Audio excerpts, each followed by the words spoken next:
妙龄少女蹲在河边洗衣服，有一个胖子藏在不远处蠢蠢欲动。奇怪的是，现在已经是掌灯时分，村子里家家户户都在吃晚饭。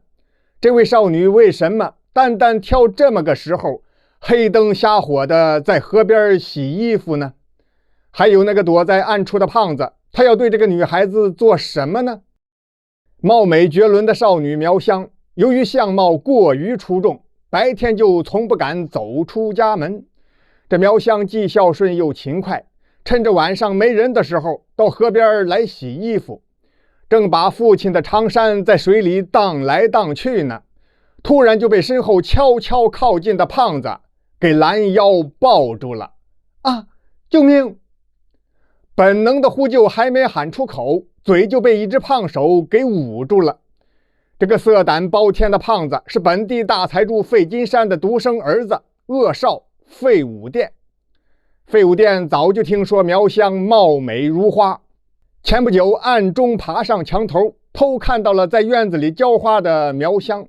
当时费武殿喜形于色，忘乎所以，忘记自己是在墙头上了，伸双手就要搂抱苗香。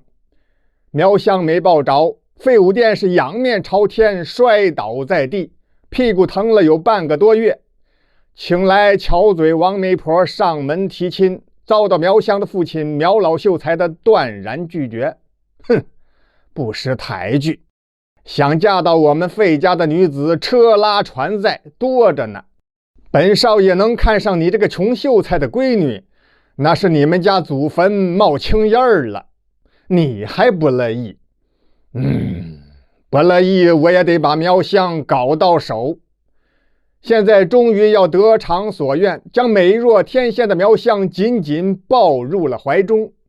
苗香，我是真心喜欢你，只要你从了本少爷，我家的财产全是你的，怎么样？快从了我吧。说着话，这不要脸的费武殿就要进一步行无礼之事。要说他费武殿还真是不管不顾，上次从墙头上摔下来没长记性，现在黑灯瞎火的在河边，他一扑，苗香一躲，只听扑通一声，肥胖的身躯就落入水中。费武殿不会游泳，使劲瞎扑腾，距离河边越来越远。苗香也是惊慌失措，可也不能见死不救啊，赶忙捡起挑衣服用的长木棍，将费武殿拉回岸边，然后急匆匆逃回了家。这时候又从角落里跑出来一个人，是那王媒婆。哎呦，大少爷，这全身都是水，我扶着您，咱快回去换身干衣服吧。费武殿恼羞成怒，第二天便告到县衙，说是苗香故意要谋害自己，趁着天黑将他推进了河里，差点淹死。证人就是那王媒婆。县令朱贪财命人抓了苗香，关进大牢。费武殿借此威胁苗老秀才：苗秀才，要么把女儿嫁给我，你做我的老丈人，要么就买口棺材，等着给苗香收尸，你自己选吧。无耻！苗老秀才将费武殿一把推了出去，咣当一声关上家门，一屁股坐在床沿上，紧锁眉头。不行，女儿是我的心头肉，本来从小死了娘，就跟着我受了不少的苦，现在无论如何也要救孩子出来，哪怕是我替香儿去死呢。苗老秀才先是找到了王媒婆，揪着王媒婆到县衙去翻供。走到半路，王媒婆忽然一捂肚子：苗秀才，老身我八成是昨晚上凉粉吃多了，肚子疼，您稍等啊，我去树林里方便方便。然后他就钻进树林，溜之大吉，一去不返了。苗老秀才只好独自来到县衙，击鼓鸣冤：苗科杀，你既是秀才，就应该懂得国法。那苗香蓄意谋杀，事实清楚，还有人证，本官改日自有公断，你还不快快退下？大人明察，小女自幼知书懂礼，孝亲尊师，和睦相邻，绝不会做伤人害命的事情啊！大胆！好你个刁民苗可杀，竟敢搅闹公堂！来呀，有！快与我拿下这刁民苗秀才，退堂！就这样，苗老秀才苗可杀被带上枷锁，也关进了牢房。王媒婆打探清楚之后，跑回去报信儿。废物店这么一听，哎呀，不行！现在苗秀才父女俩都被抓起来了，可我的目的并不是治罪他们呀，我是要娶那美人苗香，怎么办？只能是求他爹费财主费金山出面，找到县令朱贪财，送上了1箱子白银。老朋友，你那不成器的侄子害了相思病，无论如何你也得做通那苗秀才的思想工作，让他把女儿嫁到我家呀。县令朱贪财用手轻轻盖上满箱银子的木箱盖，眉开眼笑，即使费老兄开了尊口，小弟我焉有不管之理？放心吧，别说是一个穷秀才，就是那红胡子蓝眼睛的壮汉，在本县的刑具面前，他也得乖乖认怂。砰砰砰砰砰砰砰砰砰砰砰！贼县令朱贪财与恶财主费金山正在县衙后堂这儿说着呢，忽然听到衙门口传来了鸣冤鼓声。什么人这么大胆，竟敢深夜击鼓？来人呐，将那击鼓之人与我带上公堂。一问才知道，原来是苗香的哥哥苗老秀才的儿子苗大，在前线打仗结束战争之后，放假回家探亲来了。听说父亲和妹妹双双含冤，被关进牢房，这才前来击鼓鸣冤。贼县令朱贪财不问青红皂白，命令衙役们一哄而上，要将苗大也抓起来。不料苗大很有些武功底子，3窜2跳他就逃跑了。苗大见官场如此黑暗，便想了一个以恶制恶的办法，将恶少费武店绳捆索绑，推到了县衙公堂之上，手持短刀架在费武店的脖子上。判官，你现在就放了我爹和我妹妹，否则我立马就要了这狗东西的性命。县令朱贪财本来还想硬气几句，这时候恶财主费金山闻风赶到。朱大人，你就快下令吧，放了那苗氏妇女，让我出多少银子都行，只要别害死了我费家这根独苗啊！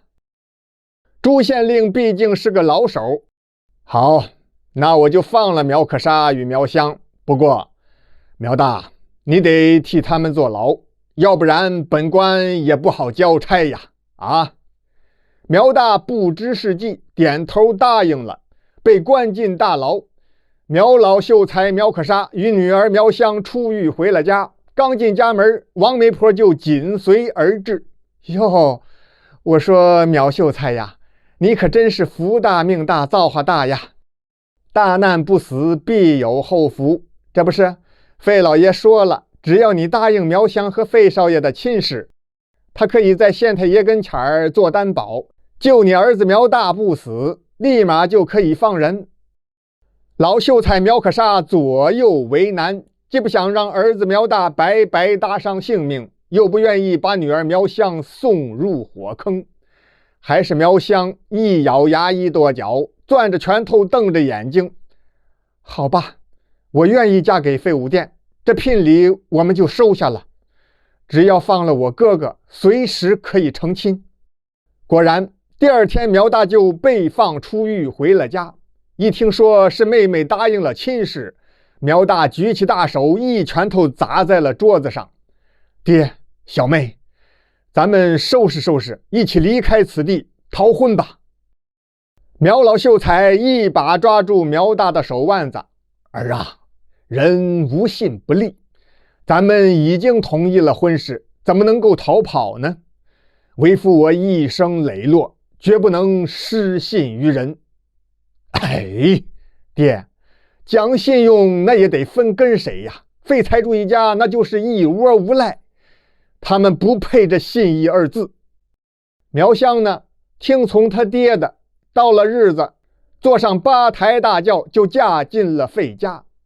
一拜天地，二拜高堂，夫妻对拜，就进入了洞房。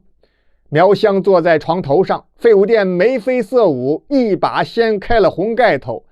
不料想苗香噌的一下，由打怀中抽出一把寒光闪闪的匕首，就要自杀。